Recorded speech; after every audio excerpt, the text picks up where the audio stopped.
माझे मनोगत व्यक्त करायला सांगितले, मी फार आभारी आहे. सेवकांना या मार्गात यायच्या अगोदर आपण सारे सेवक दुःखी होतो.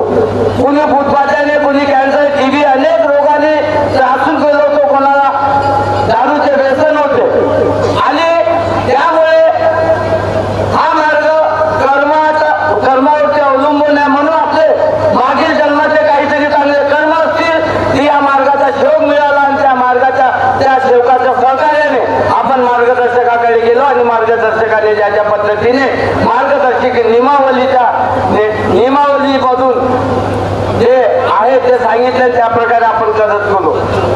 ज्यावेळेस आपण मार्गदर्शकाकडे गेलो, 3 दिवसाचे शब्द मिळाले, तेव्हा सर्वांना आपले आपले अनुभव आहे. हा मार्ग अनुभवाचा सागर आहे. ही या मार्गामध्ये 23/8/2002 या मार्गात माझा प्रथम दिवस. आणि जेव्हा मार्गात आलो त्याच्या अगोदर असं काही होतं की मला कोणी विचारत नव्हतं, कारण की बेवळा होतो, चालू फरसाड्या होतो, कोणी सोबत झगडे पिसाद करत होतो. असं म्हणजे एक असा व्यक्ती होतो की माझ्यामुळे पूर्ण माझं कुटुंब त्रासून गेला होता. पण माझे काहीतरी चांगले कर्म असतील तर या मार्गाचा शेवक मिळाला आणि त्या सेवकाच्या सहकार्याने मार्गदर्शिकाकडे गेलो आणि मार्गदर्शिका ज्या ज्या पद्धतीने मला सांगितलं त्या त्या पद्धतीने मी करत गेलो. आम्ही का होतो, का झालो, का आहोत, सर्वांना अनुभव आहे. नाही तर आपण असे होतो. मी या मार्गामध्ये याच्या अगोदर नवरात्रामध्ये 9 दिवस उपास करत होतो. पायामध्ये चपला घालत नव्हतो, केसाला कंगी लावत नव्हतो. 9 दिवस झाले, 10वा दिवस पूर्ण व्यसनाच्या आधारी जात होतो.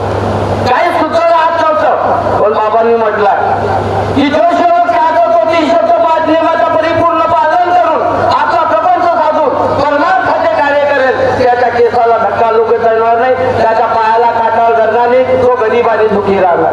मग आपल्याला बाबाच्या शब्दाचा मान ठेवून कार्य कसे करायचे? आपल्या हे जर समाजाने पूर्ण जगन जगवतात माझ्यामुळे एखाद्याचं जीवन सुधारलं, त्या मानव धर्माच्या परिभाषेला समुद्राचं समजेल.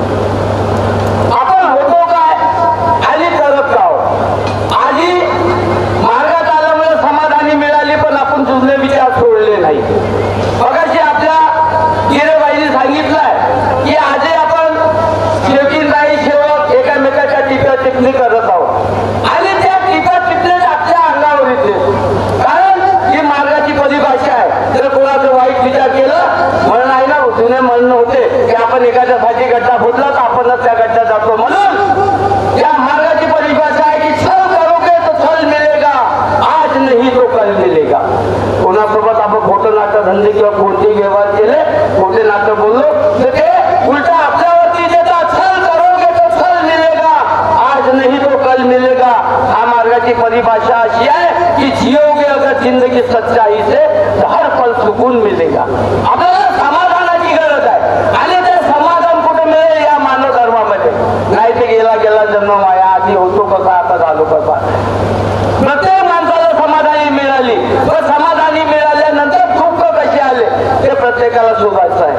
नाही तर हा मार्गदर्शक असा, तो मार्गदर्शक असा, त्या मार्गदर्शकापासून कार्य सोडले, दुसऱ्या मार्गदर्शकाकडे जायची तयारी आहे. करणं आपल्याला घेणार. बाबांनी म्हटलंय तूच कर आणि तूच कर. बाबांनी कार्य कशी दिया? न तोल के दिया, न गिन के दिया, ना गिन के दिया, ना तोल के दिया. बाबाने जो भी दिया दिल खोल के दिया. तूच कर आणि तूच घे. मग कसं करायचं तू तुम्हाला समजायचं. कोणी मार्गदर्शक या मंडळाचे पदाधिकारी हे कोणी नातेवाईक देत नाही, कोणी देत नाही. तुम्हालाच करायचे. तुमचे कर्म तुम्हाला सांभाळायचे. तुमचे कर्म तुमची पत्नी नाही घेणार आहे, तुमचे कर्म तुमचे मुलं बाळ नाही घेणार आहे. प्रत्येकाला आपल्या आपल्या आपली आपली करणी उतरू पार. बाप बेटे का क्या विचार. मग करायचं कसं आहे?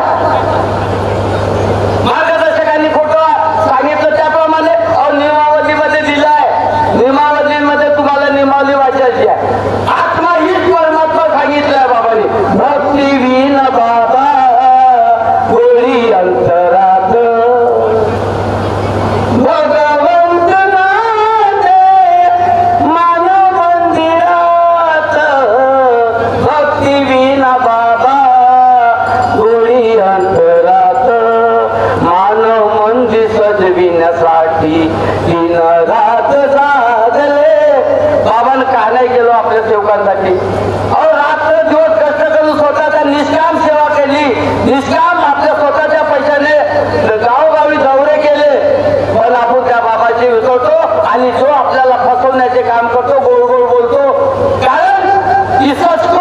ही नहीं बात करने की, सच को तमीज नहीं बात करने का. सोनू से काकाजी किंवा कोणाला चिंता घेते त्याचं राग येतात, खरं बोलणाऱ्याची राग येते.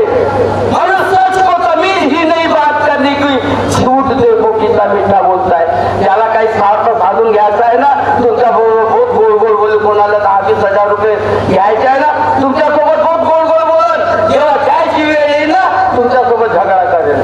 म्हणून समजण्याची वेळ आहे. सच को तमीज ही नहीं बात करने की, झूठ देखो कितना मीठा बोलता है. म्हणून बाबांनी ज्या पद्धतीने आपल्याला मानव धर्माची शिकवण सांगितली आहे, जो खरं बोलते, बाबांनी म्हटलंय जो खरं आहे ते ऐकून घ्या, इकडून ऐका, आणि जो वाईट आहे ते काढून टाका. म्हणून आपल्याला चांगल्याची गरज आहे, चांगल्याची गरज आहे, चांगल्या लोकसंगतीनं राहण्याची गरज आहे. की अंदाज ही कुछ अलग है मेरे सोचने का, अंदाज ही कुछ अलग है मेरे सोचने का. सेवक कहता है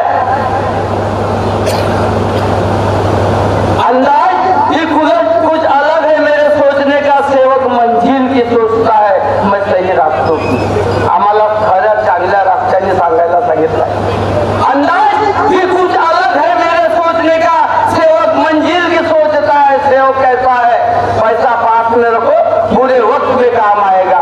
बाबा कहता है किसी अच्छे सेवकों के संगत में रहो तो बुरा वक्त ही नहीं आएगा, बुरा वक्त ही नहीं आएगा.